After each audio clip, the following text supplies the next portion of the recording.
పరిశుద్ధ పౌలు అన్ని రకాల శోధన ఎదుర్కొన్నాడు. ఆయన ఎదుర్కొన్న శోధన గురించి కొరింథీ పత్రికలో 2 కొరింథీ పత్రికలు అంటున్నాడు. ఎన్ని రకాల శోధన ఎదుర్కొన్నాడో చూడండి. 2 కొరింథీ పత్రిక 9వ అధ్యాయంలో అంటున్నాడు, ఎన్ని రకాల శోధనను, ఎన్ని రకాల కష్టాన్ని ఆయన ఎదుర్కోవాల్సి వచ్చిందో. దేవుని బిడ్డలారా, ఎన్ని రకాల బాధలు ఎదుర్కోవాల్సి వచ్చిందో ఆయన ఒక్కొక్కటా చెప్తున్నాడు. దేవుని నామానికి స్తోత్రం చెప్పండి. హల్లెలూయా. కొంచెమంది క్రూర జంతువుల వలె పౌలును వెంటబడినట్టుగా చెప్తున్నాడు. 2 కొరింథీ పత్రిక 11వ అధ్యాయము 22 నుండి. వారు ఎబ్రీలారా, నేను ఎబ్రీయుడని, వారు ఇశ్రాయేల్లా, నేను ఇశ్రాయేలుడని, వారు అబ్రహాం సంతానమా, నేను అట్టివాడని, వారు క్రీస్తు పరిచారకులా, వెర్రివారి వలె మాట్లాడుచున్నాను. నేనును మరి ఎక్కువగా క్రీస్తు పరిచారకుడను. మరి విశేషంగా ప్రయాసపడి తిని, మరి అనేక పర్యాయములు చెరసాల్లో ఉంటిని, అపరిమితముగా దెబ్బలు తింటిని, అనేక మారులు ప్రాణాపాయములలో ఉంటిని.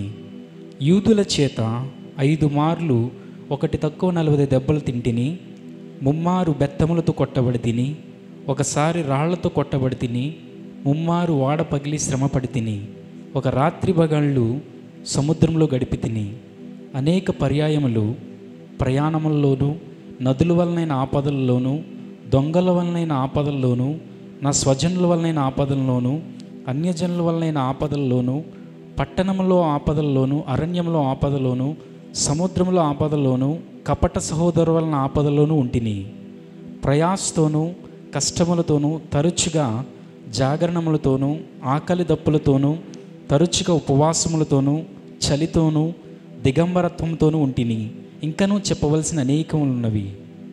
ఒక మనిషికి రాకూడని బాధలన్నీ వచ్చాయి.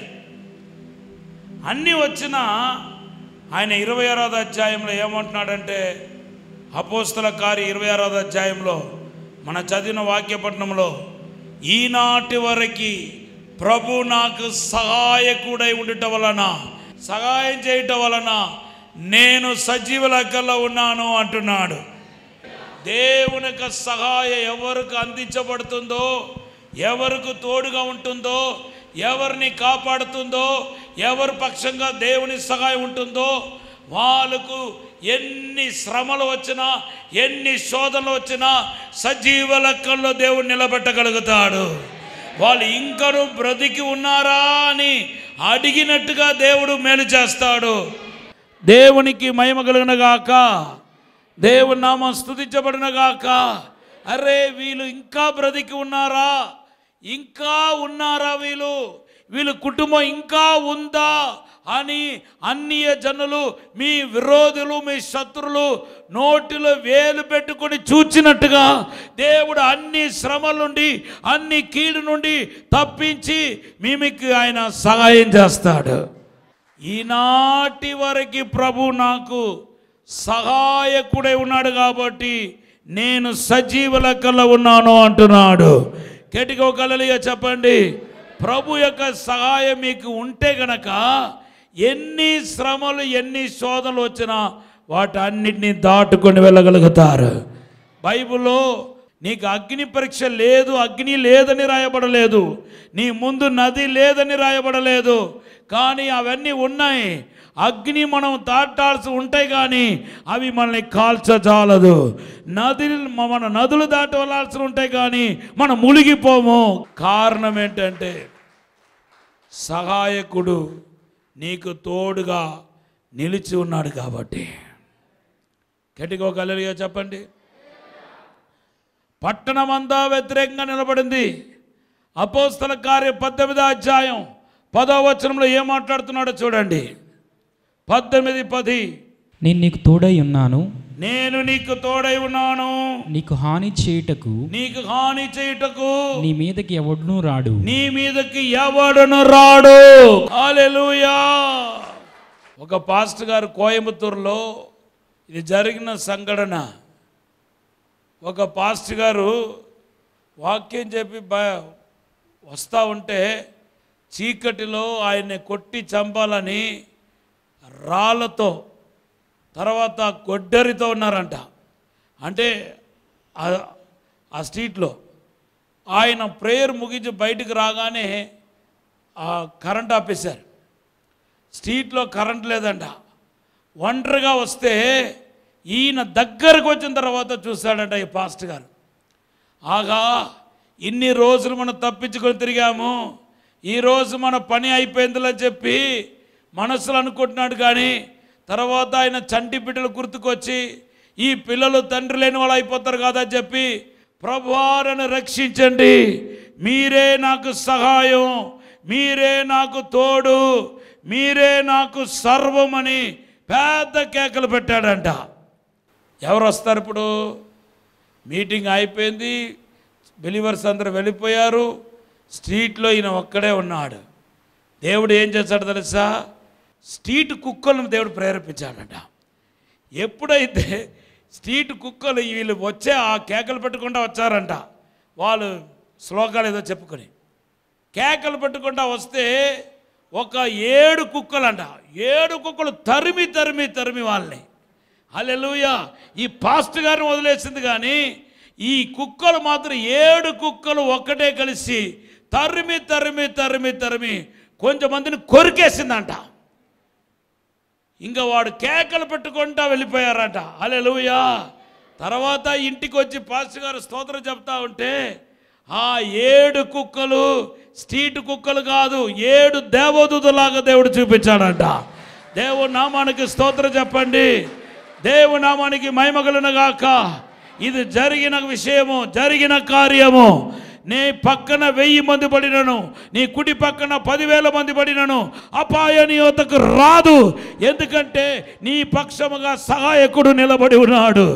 ఆయన నీకు సహాయకుడు, పరలోక తండ్రి చేత పంపబడిన పరిశుద్ధాత్మ దేవుడు పారాక్లిటోస్. ఆయన సహాయకుడు. సహాయకుడు. రాత్రి వేళ కలిగే భయానికి నువ్వు భయపడాల్సిన అవసరం లేదు.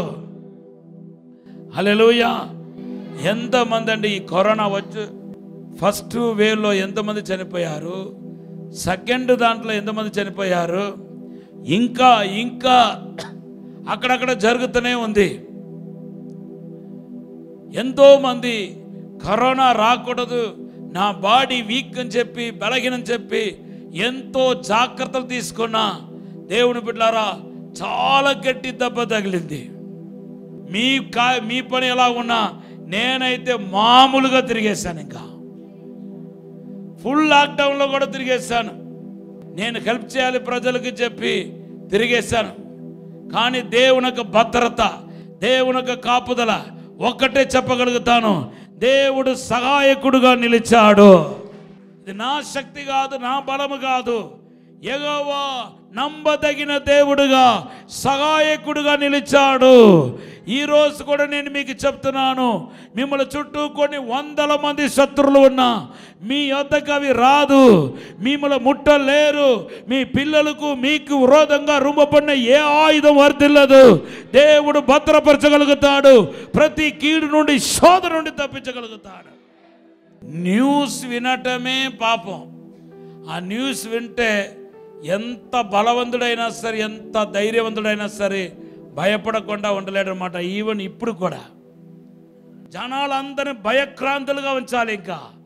కానీ బైబిల్లో రాయబడి ఉంది, దుర్వార్తకు జడియడంట. దేవునికి భయపడేవాడు, కీర్తన 112లో రాయబడి ఉంది, కీర్తన 112లో రాయబడి ఉంది, దేవునికి భయపడేవాడు ఈ విధంగా ఆశీర్వదించబడతాడు, దుర్వార్తకు భయపడడు. కేటికోగలలియా చెప్పండి. 112 కీర్తన 7వ వచనం. వాని హృదయం యెహోవాను ఆశ్రయించి స్థిరముగా ఉండును, వాడు దుర్వార్తకు జడియడు. దేవునికి భయపడేవాడు ఎవడో వాడు దుర్వార్తకు భయపడడు, జడియడు. కేటికోగలలియా చెప్పండి. పసి పిల్లలు చూడండి, వాళ్ళు హ్యాపీగా నిద్రపోతారు. వాళ్ళకి కరోనా గురించి తెలుసా? వాళ్ళు చనిపోయారు, వీళ్ళు చనిపోయారంటే వాళ్ళకి తెలుసా? ప్రమాదం అంటే తెలుసా? ఈ కరోనా వచ్చిన వాళ్ళు కొద్ది దినాలే బ్రతుకుతారు, తర్వాత చచ్చిపోతారంటే పిల్లలకు తెలుసా? తెలియదు. ప్రభు చెప్తున్నాడు, నువ్వు చంటి బిడ్డ వలె మారకపోతే నా రాజ్యానికి నువ్వు అర్హుడు కాదు, నా రాజ్యానికి రాలేవా అంటున్నాడు. రాబోతున్న దినాలు ఇంకా భయంకరమైన దినాలుగా ఉండబోతున్నాయి. చీకటి దినాలుగా ఉండబోతున్నాయి. కొన్ని వేల మంది, వందల మంది ఇంకా ఇంకా ఇంకా బలిపశు కాబోతున్నారు, చనిపోతూనే ఉంటారు. దేవుని బిడ్డలారా, రకరకాల తెగులు ఈ ప్రపంచమంతా ఆవరించబోతున్నాయి. ఇది రాకడికి గుర్తు కాబట్టి ఇది జరుగుతాయి. WHO హెచ్చరిస్తుంది, ఆహార కొరత వల్ల కూడా ప్రపంచ దేశాల్లో అనేక మంది చనిపోతారట. ఇప్పటికే ఆఫ్రికాలో అన్నం లేక, తిండి లేకుండా కొన్ని ఆఫ్రికా దేశంలో పురుగులు తింటున్నారంట.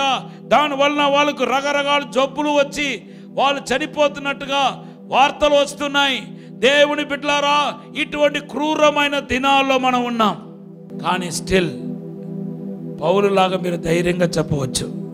26వ అధ్యాయంలో పౌలు చెప్పినట్టుగా, ఆయనను యెహోవా దేవుడు నాకు సహాయం చేయటం వలన ఈనాటి వరకు నేను సజీవంగా ఉన్నాను. అపోస్తల కార్యం 26వ అధ్యాయం 22వ వచనం. అయినను నేను దేవుని వలన సహాయం పొంది ఎన్నో శ్రమలు వచ్చినప్పటికీ, ఎన్నో శోధనలు వచ్చినప్పటికీ, ఎన్నో ఎన్నో బాధలు వచ్చినప్పటికీ నాకు దేవుడు సహాయకుడుగా నిలువట వలన నేను వీటన్నిటి నుండి తప్పించబడ్డాను. 3వదిగా చూడండి, మార్కు సువార్త 9వ అధ్యాయం 24వ వచనం. వెంటనే ఆ చిన్నవాని తండ్రి నమ్ముచున్నాను, నాకు అపనమ్మకం ఉండకుండా సహాయం చేయమని బిగ్గరగా చెప్పాను. చూడండి, ఒక ఆత్మీయ కోరికను దేవుడు ముందు పెట్టి సహాయం చేయమని అడుగుతున్నాడు. అద్భుతం జరగటానికి అవిశ్వాసం అడ్డంగా ఉంది. మేలు జరగటానికి ఈ వ్యక్తి కుటుంబంలో అవిశ్వాసం అభ్యంతరకరంగా అడ్డంగా ఉన్నాయి. ఇప్పుడు ఆ తండ్రి ఏమంటున్నాడంటే, నా అవిశ్వాసం తొలగిపోలాగా సహాయం చేయమంటున్నాడు. తర్వాత ఏం జరిగింది?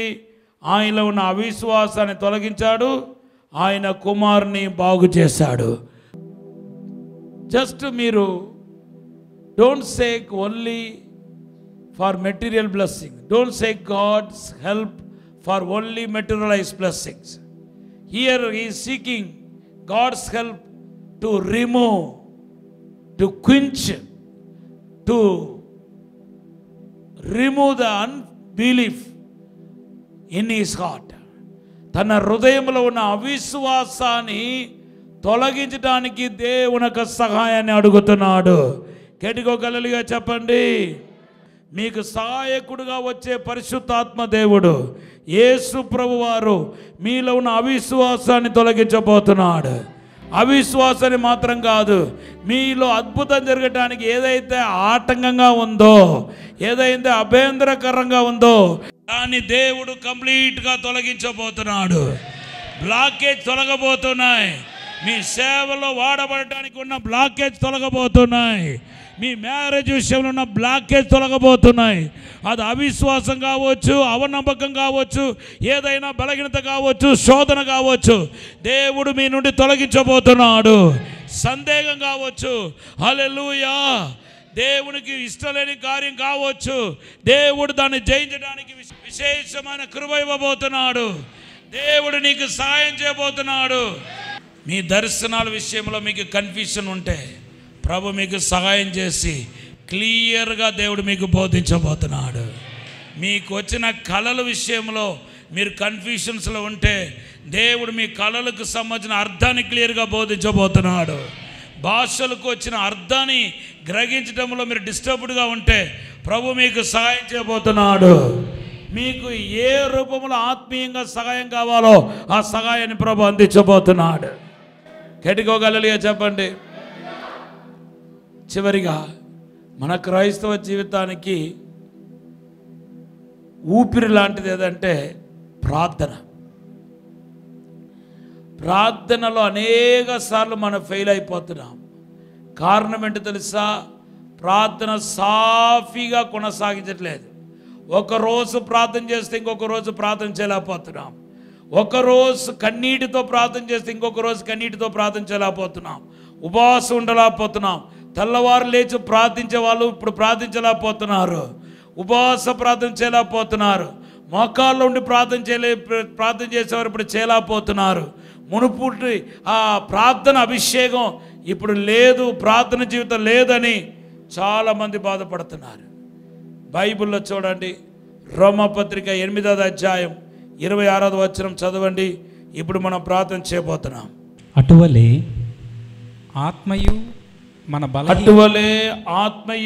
మన బలహీనతను చూచి సహాయం చేయుచున్నాడు. ఏలయనగా మన యుక్తముగా ఎలాగూ ప్రార్థన చేయవలెనో మనకు తెలియదు గాని ఉచ్చరింపశక్యము గాని మూలుగలతో ఆత్మ తానే మన పక్షముగా విజ్ఞాపనలు చేయుచున్నాడు. గట్టిగా హల్లెలూయా చెప్పండి. ఏ విషయంలో సహాయం చేస్తున్నాడు?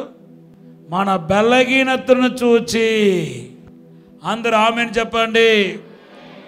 శరీర బలహీనత కావచ్చు, ఆత్మీయంగా బలహీనత కావచ్చు, ఏ బలహీనత అయినా కావచ్చు. కొన్నిసార్లు ఒంట్లో బాగలేనప్పుడు ప్రార్థన చేయలేము. అప్పుడు పరిశుద్ధాత్మ సహాయాన్ని వెతికితే ఆయన సహాయకుడుగా మీలో ఉంటూ ఎప్పుడులాగా నీ చేత ప్రార్థన చేయిస్తాడు. కొన్నిసార్లు పోరాటం ఎదుర్కొంటూ ఉంటాం, ప్రార్థన రాదు. ఎంత కాన్సన్ట్రేట్ చేయాలనుకున్నా ప్రార్థనలో కాన్సన్ట్రేట్ చేయలేకపోతూ ఉంటాం, మోకాళ్ళు ఉండలేకపోతాము, నిద్ర వస్తూ ఉంటుంది, డిస్టర్బ్ అయిపోతూ ఉంటుంది. ఇంకా నోరు తెరచి ప్రార్థన చేయాలనుకుంటే ప్రార్థన రాదు. అటువంటి సమయంలో నువ్వు కనుక పరిశుద్ధాత్మ సహాయాన్ని అడిగితే నీకు సహాయకుడుగా నిలిచి నీ యొక్క ప్రార్థన జీవితాన్ని సాఫీగా నడిపిస్తాడు. అదే నీకు ప్రాణం. కాబట్టి క్రైస్తవ జీవితానికి ప్రాణమే ప్రార్థన.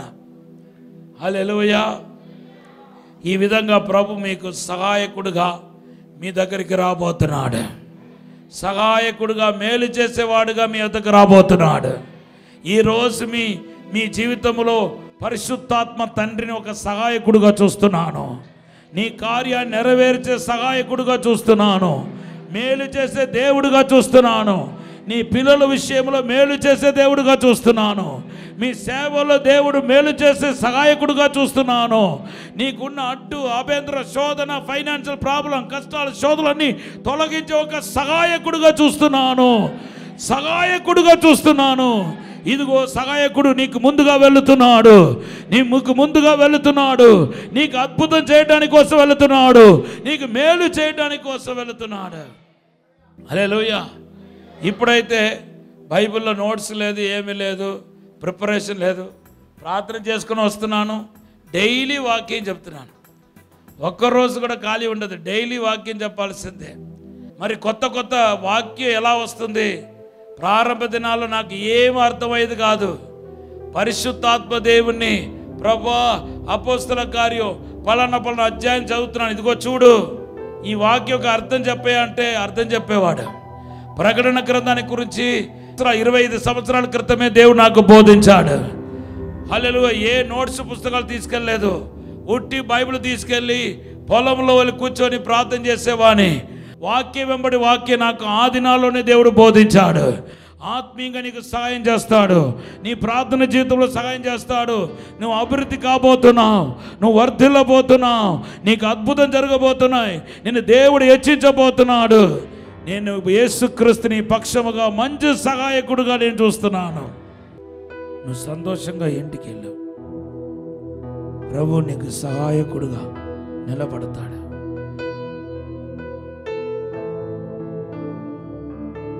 యెహోవాయే నీకు తోడు, ప్రభువే నీకు తోడు. అందరు నీ విషయంలో ఇంటర్ఫియర్ కాకపోయినా పరిశుద్ధాత్మ తండ్రి కలువ చేసుకుంటాడు, ఇంటర్ఫియర్ అవుతాడు. నీ సమస్యలకు ఫుల్ స్టాప్ పెడతాడు, నీ పిల్లల సమస్యలకు ఫుల్ స్టాప్ పెడతాడు. ఏదో ఒక అద్భుత కార్యం నీకు జరుగుతాయి. నీకు సహాయకుడుగా దేవుడు ఒక అడ్వకేట్గా నిలబడబోతున్నాడు, ఒక ప్లీడర్గా నిలబడబోతున్నాడు, న్యాయాధిపతిగా నిలబడబోతున్నాడు, ఉత్తరవాదిగా నిలబడబోతున్నాడు, డాక్టర్గా నిలబడబోతున్నాడు. నీకు దేవుడు మేలు చేసేవాడుగా నిలబడబోతున్నాడు. ఈవెన్ ఆయన ఒక ఫైనాన్సర్గా దేవుడు నిలబడబోతున్నాడు. నిన్ను ఆశీర్వదించే దేవుడుగా నిలబడబోతున్నాడు. ఆయన ఒక వాహనముగా నిలబడబోతున్నాడు. నిన్ను చేరాల్సిన గమ్య చేర్చే వాహనదారిగా నిలబడబోతున్నాడు. నిన్ను ఆశీర్వదించి హెచ్చించబోతున్నాడు.